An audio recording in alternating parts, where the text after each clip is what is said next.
Hi friends, welcome to cine family 2. చెన్నీ సీరియల్లో heroine Kaveri క్యారెక్టర్లో చాలా అద్భుతంగా నటించింది. కావేరి క్యారెక్టర్ ఈ సీరియల్లో ఏం చేశారు. ఆ తర్వాత కావ్యశ్రీ ఈటీవీలో ప్రసారమవుతున్న జీవన తరంగాలు సీరియల్లో దేవిక క్యారెక్టర్లో నటిస్తుంది. కావ్యశ్రీ కొన్ని టీవీ షోలలో కూడా పార్టిసిపేట్ చేస్తూ సందడి చేస్తూ ఉంటుంది.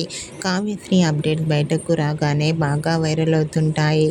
అయితే రీసెంట్గా బోనాల పండుగ సందర్భంగా ఒక స్పెషల్ ఈవెంట్లో పార్టిసిపేట్ చేయబోతోంది కావ్యశ్రీ. వాటికి సంబంధించిన కొన్ని బ్యూటిఫుల్ ఫొటోస్ను కావ్యశ్రీ షేర్ చేసింది. ఆ ఫొటోస్లో కావ్యశ్రీ ట్రెడిషనల్ లుక్లో చాలా అందంగా ముస్తాబై కుందనపు బొమ్మలా కనిపించింది.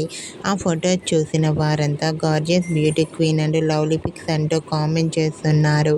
మీకు కూడా TV serial actress Kavyashri special ఈవెంట్కి సంబంధించిన బ్యూటిఫుల్ ఫొటోస్ మీకు నచ్చినట్లయితే మీ అభిప్రాయాన్ని మీ కామెంట్ రూపంలో తెలియజేస్తూ లైక్ చేయండి, షేర్ చేయండి. మరిన్ని ఇంట్రెస్టింగ్ అండ్ లేటెస్ట్ అప్డేట్స్ కోసం మా సినీ ఫ్యామిలీ 2 ఛానల్ని సబ్స్క్రైబ్ చేసుకోండి.